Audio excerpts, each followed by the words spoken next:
నమస్తే, నేను నామాల విశ్వేశ్వరరావు, ఎడిటర్, ప్రజామిత్ర దినపత్రిక. మరి లక్ష్మణ్ రావు తాజాగా పెట్టినటువంటి కేసుకు సంబంధించి కంప్లైంట్ లో మరి ఏం రాశాడు అనేది మనం వీడియోలు రూపంలో అందరికీ తెలియజేస్తున్నాను. దానిలో భాగంగా మరో పాయింట్ గురించి వాళ్ళు మాట్లాడతాను. కంప్లైంట్ లో లక్ష్మణ్ రావు, శ్రీలక్ష్మి ఇంటిగ్రిటీ మరియు గౌరవంతో జీవిస్తున్నాం అని చెప్పి రాశారు. మరి లక్ష్మణ్ రావు, శ్రీలక్ష్మి ఏ విధంగా ఇంటిగ్రిటీ, గౌరవంతో జీవిస్తున్నారో మరి వివరించలేదా కంప్లైంట్ లోని. మరి వాళ్ళ ఇంటిగ్రిటీ, గౌరవాన్ని దెబ్బతీసేలా వీడియోలో నేను ఏ పదాలు వాడాను, ఏం మాట్లాడానో కూడా మరి ఆ కంప్లైంట్ లో మరి లక్ష్మణ్ రావు కానీ శ్రీలక్ష్మి కానీ వివరించలేదు. సరే, ఇప్పుడు ఈ వీడియోలో వాళ్ళు ఏ విధమైనటువంటి లక్ష్మణ్ రావు, శ్రీలక్ష్మి ఏ విధమైనటువంటి ఇంటిగ్రిటీ అలాగే గౌరవంతో జీవిస్తున్నారో మరి నేను పోలీసులకు ఇచ్చిన రిప్లైలో రాశాను. అలాగే సైబరాబాద్ పోలీస్ కమిషనర్ గారికి ఇచ్చినటువంటి కంప్లైంట్ లో కూడా రాశాను, ఆయనకి చెప్పాను. ఇప్పుడు మనం వాళ్ళ ఇంటిగ్రిటీ, గౌరవంగా ఎలా జీవిస్తున్నారు లక్ష్మణ్ రావు, శ్రీలక్ష్మి అనే విషయం చూద్దాం. మరి లక్ష్మణ్ రావు, శ్రీలక్ష్మి అనేవారు చాలా కేసుల్లో వాళ్ళు ఉన్నారు.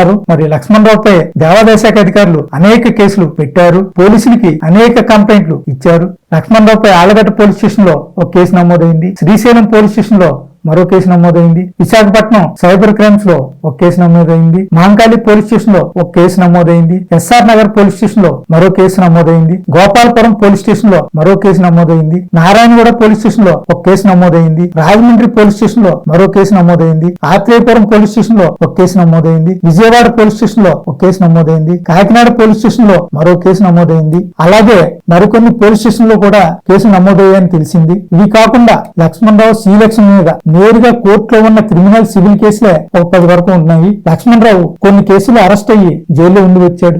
మరికొన్ని కేసుల్లో ముందస్తు బెయిల్స్ తీసుకున్నాడు, కొన్ని కేసుల్లో స్టే తెచ్చుకున్నాడు, కొన్ని కేసులు కొట్టివేయబడ్డాయి. ఇక ఇప్పుడు వివరాలు చూస్తే గనక దేవాదాయ శాఖ అధికారులు, అర్చకులు కలిపి మరి నారాయణగూడ పోలీస్ స్టేషన్ లో ఒక కేసు లక్ష్మణ్ రావు మీద పెట్టారు. బెదిరిస్తున్నాడని, బ్లాక్ మెయిల్ చేస్తున్నాడని పెట్టారు. ఆ టైంలో మరి ఆ కేసులో లక్ష్మణ్ రావు చెంచులగూడ జైలు కూడా వెళ్ళొచ్చాడు. అలాగే ఆళ్లగడ్డ పోలీస్ స్టేషన్ లో మరి లక్ష్మణ్ రావు చీటింగ్ కేసు నమోదైంది. మరి అక్కడ దళితులకి అక్కడ దేవాదాయ శాఖలో ఉద్యోగాలు ఇప్పిస్తానని చెప్పేసి వాళ్ళు మోసం చేసి డబ్బులు దండుకుని మోసం చేశాడు. వాళ్ళు పెట్టినటువంటి కేసులో అతని మీద 420 కేసు, అప్పట్లో 420 కేసు పడింది. అలాగే శ్రీశైలం దేవస్థానం మీద అవాకులు చవాకులు రాసినందుకు అక్కడ శ్రీశైలం పోలీస్ స్టేషన్ లో కూడా ఒక కేసు నమోదైంది. దానిలో యాంటిసిపేటరీ బెయిల్ తెచ్చుకున్నాడు. అలాగే విశాఖపట్నం సైబర్ క్రైమ్స్ లో కూడా ఒక కేసు నమోదైంది. ఆ కేసులో లక్ష్మణ్ రావు యాంటిసిపేటరీ బెయిల్ తెచ్చుకున్నాడు. అలాగే ఆత్రేయపురం పోలీస్ స్టేషన్ లో మరి ఒక కేసు నమోదైంది. మరి అది క్వాష్ చేయాలని చెప్పి హైకోర్టు కూడా వెళ్ళాడు. హైకోర్టు అయితే కనుక క్వాష్ చేయలేదు, ఆ కేసు నడుస్తుంది. అలాగే అసభ్య రాతలు రాసినందుకు లక్ష్మణ్ రావు మీద మహంకాళి పోలీస్ స్టేషన్ లో ఒక మహిళా ఎగ్జిక్యూటివ్ ఆఫీసర్ ఆ కేసు పెట్టింది. అలాగే అసభ్య రాతలు రాసినందుకు మరో మహిళా executive officer SR Nagar police station లో కేసు పెట్టారు. అలాగే అసభ్య రాతలు రాసినందుకు గోపాలపురం పోలీస్ స్టేషన్ లో మహిళా సూపరింటెండెంట్, దేవాదాయ శాఖ మహిళా సూపరింటెండెంట్ ఒక కేసు పెట్టారు, అది నమోదైంది. అలాగే రాజమండ్రి పోలీస్ స్టేషన్ లో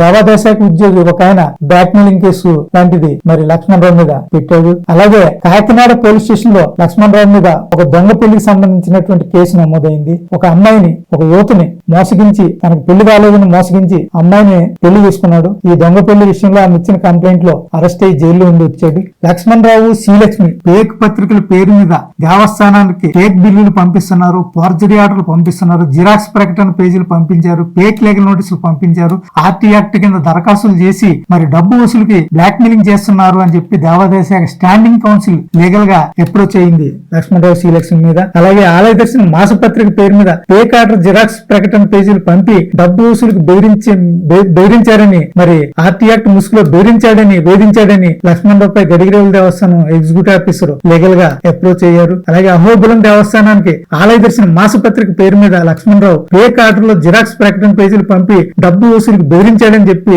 దేవాదాయ శాఖ ఎగ్జిక్యూటివ్ ఆఫీసర్ మరి లీగల్ గా అప్రోచ్ అయ్యారు. అలాగే ఆలయ దర్శనం మాసపత్రిక పేరు మీద లక్ష్మణ్ రావు దేవస్థాన అధికారులను బెదిరించి డబ్బు వసూలు చేస్తున్నాడని, అధికారుల సంతకాలు ఫోర్జరీ చేసి ఫేక్ ఆర్డర్ కాపీలని సృష్టిస్తున్నాడని చెప్పి లక్ష్మణ్ రావు మీద దేవాదాయ శాఖ కమిషనర్ మరి సిటీ పోలీస్ కమిషనర్ కి కంప్లైంట్ చేశారు. అలాగే దేవాదాయ శాఖ అధికారులను డబ్బు కోసం లక్ష్మణ్ రావు బెదిరిస్తున్నాడని దేవాదాయ శాఖ కమిషనర్ మరి డీజీపీకి, ప్రభుత్వానికి లేఖలు రాశారు. అలాగే లక్ష్మణ్ రావు చీటింగ్ చేశాడని దేవాదాయ శాఖ ఒక executive officer Cyberabad police commissioner కి 2 కంప్లైంట్స్ అయితే చేశారు. లక్ష్మణ్ రావు, శ్రీలక్ష్మి ఇంటిగ్రిటీ మరియు గౌరవంగా ఇలా బతుకుతున్నారు.